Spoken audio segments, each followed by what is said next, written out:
Hey, today we're going to be talking about AutoSlide system grinding. So this is an issue that we see sometimes with our AutoSlide rack and pinion system.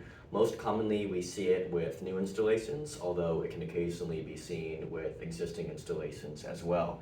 So typically what will happen is when you power the system on, either after the event of a power loss or when you're just first setting it up, then it might either grind right away or it might start to close the door, which it'll do right here. And then as it gets closer with all the lights flashing, you're going to hear that little grinding sound, and you should be able to see, if you zoom in tight, this black motor gear skipping and grinding against that track. And this causes that loud grinding noise that we associate with this issue. So today we're going to take a closer look at exactly what causes this, as it's pretty much always a physical issue and not a system issue, and we'll take a look at some solutions and different methods of fixing it. All right, so we're going to demonstrate some examples of the causes of system grinding on our test rig here. So here we have a basic layout, except this one's flipped upside down compared to a regular installation, but it'll still work for our purposes today. So the most common reason of grinding that we see is going to be a lack of vertical pressure between the motor gear and the track, right? So right now there's a little bit of gap between my gear and my track. It's still engaged, but it's not really engaged tightly. So if I power my system on, you're going to see that it's going to start flashing here, and then it will be able to close this door. But once it closes the door, we're going to get this same grinding noise. And that's because the gear just isn't tight enough to the track. But if I apply some vertical pressure, like I'm doing right now with my leg, between the track and the gear, now it's able to feel enough resistance to not be able to grind, and it'll just settle. And so now we have a solid mode light. So again, that's the most common cause that we see for system grinding, is just a lack of vertical pressure between the gear and the track. Now another one that isn't quite as common is going to be a lack of horizontal pressure. So you want your motor gear to be horizontally as fully engaged as possible with that track, right? At bare minimum, you want about 50% engagement, but if you have it where the teeth of the track and the gear are just barely making contact, like this, and if I were to power my system on, and then we'll go ahead and see what it does here, then it's more likely for it to just pop out like that. Alright, so we're back at our problem door here, which we've rigged to go ahead and be a little bit too loose between the track and the gear. And to show you exactly what I'm talking about when I say a lack of pressure between the gear and the track, I'll go ahead and demonstrate it right now. So if I power the system on, it's going to start closing the door, and then once it closes all the way, you're going to notice that this gear is going to start skipping on this track, just like that, right? And that's because that track is not mounted correctly and it's too loose to that gear. And if I want to prove this, I can just push up like that, and manually pushing up on the track to the gear in that direction, and now it stopped, it's felt that resistance, it did not slip because my finger was pushing up on the track to the gear, and we're back in a solid green mode. So really it all comes down to just a lack of pressure, a lack of proper engagement between your motor wheel and your track teeth. Alright, so the first solution that we're going to try here is raising the entire door panel up, right? So this already assumes three different things. Basically, first, it assumes that you've already checked the screws of your motor. Motor's not loose. You've checked the screws of your track to make sure your track is not loose. It assumes that your track is evenly, or at least approximately evenly loose to the gear, meaning that you don't have certain spots of the track that are tight or too tight, and certain spots of the track that are too loose. It's basically roughly evenly loose all the way throughout the door's range of motion, right? So we're going to go ahead and locate our adjustment screws here. And what I'm going to be showing you is applying to systems mounted at the top of the door. Essentially what we're going to do is we're going to raise the door panel up so that the track becomes tighter to the gear, because the track will be raised up with the door panel and be made tighter to the gear above it. So you're going to need a screwdriver. You're going to need to locate your adjustment screws. These will vary from door type to door type. And then we're just going to turn this screw to raise the door panel up.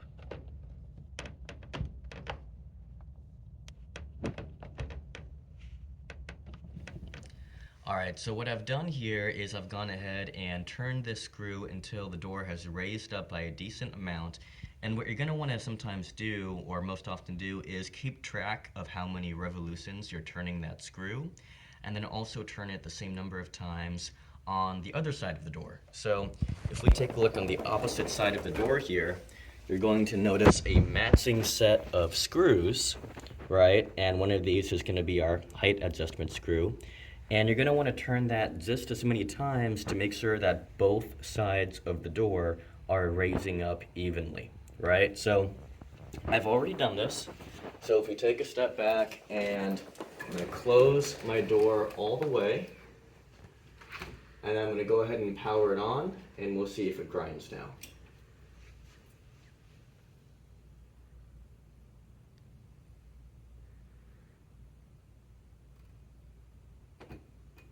Perfect.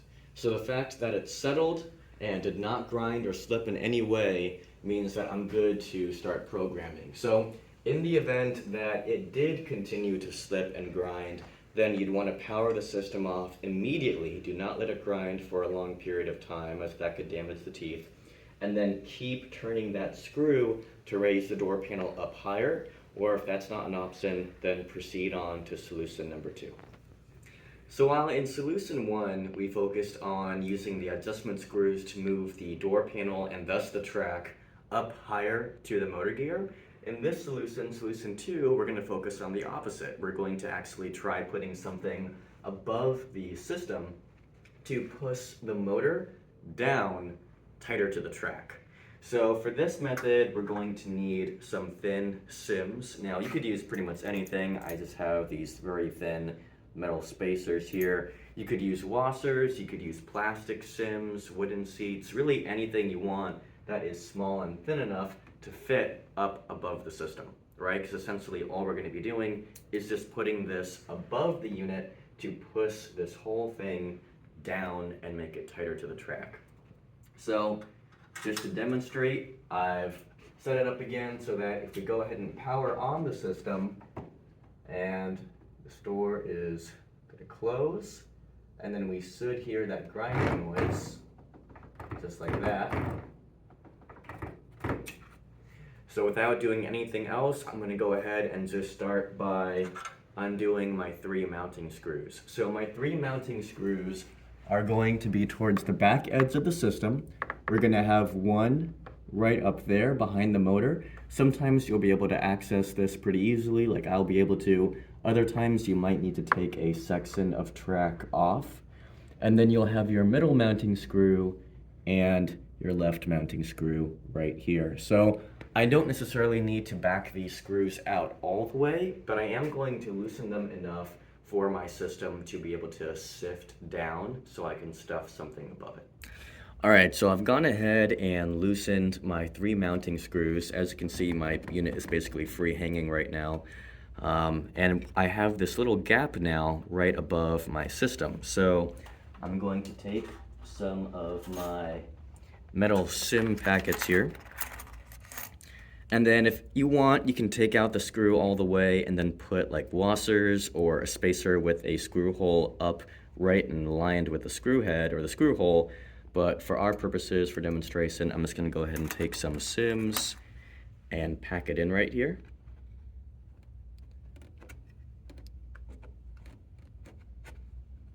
You're going to want to make sure that's decently tight. And then also put in some spacers along here.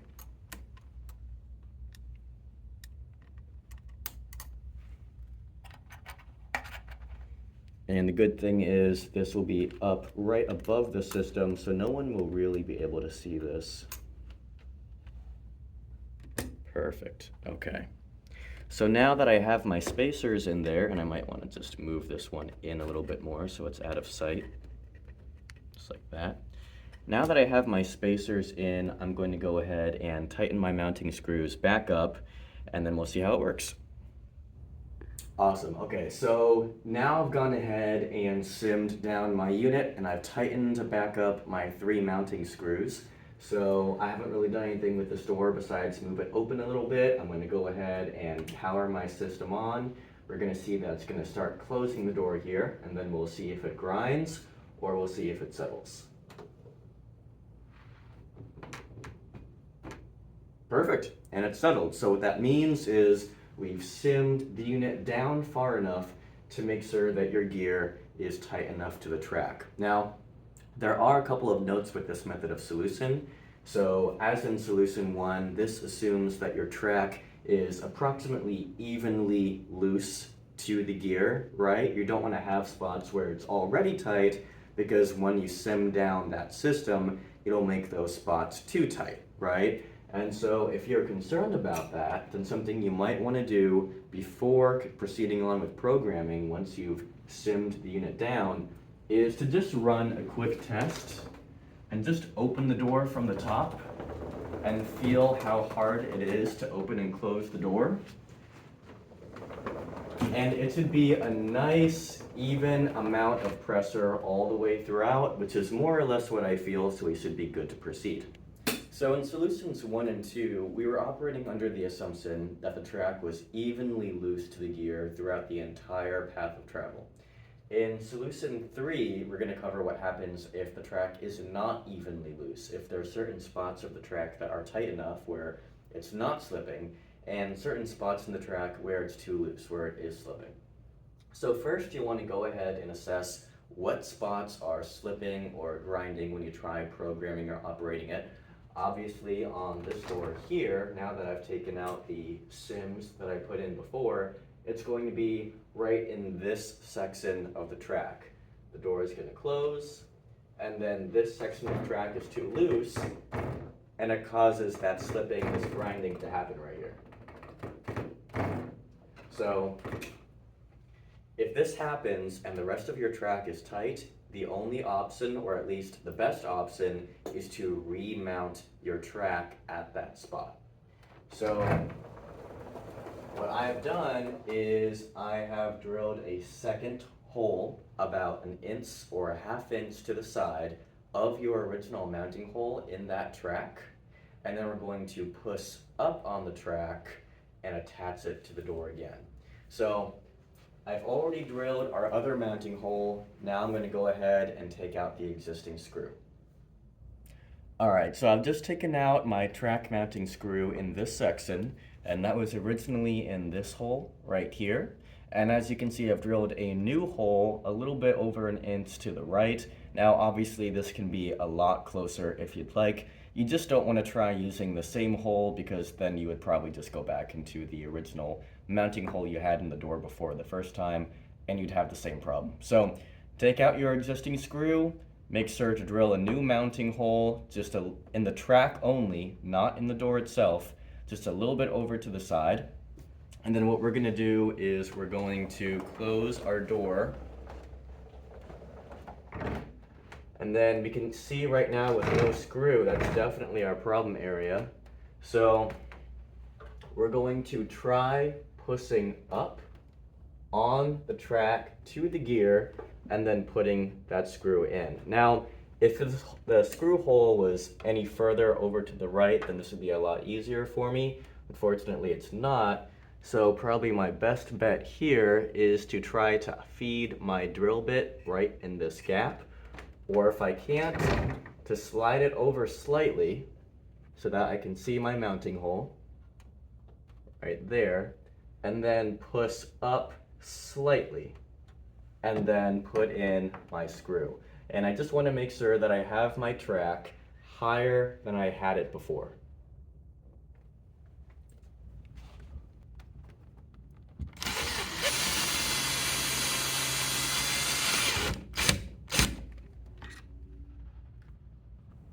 Alright, so I've gone ahead and put a screw in on my new mounting hole around here. I had to get a bit of a longer drill bit, but I was able to feed it in through that gap. And again, that only applies if your spot is at the very end of the track and the rest of your track is tight.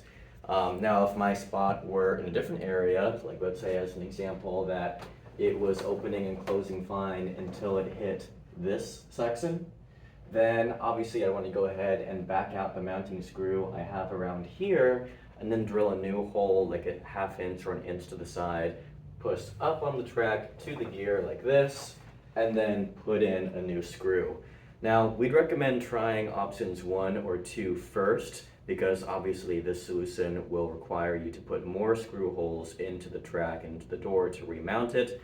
But this is essentially a fail-safe method of realigning the track to the motor gear. So now that I've done that, I'm going to go ahead and power my system on.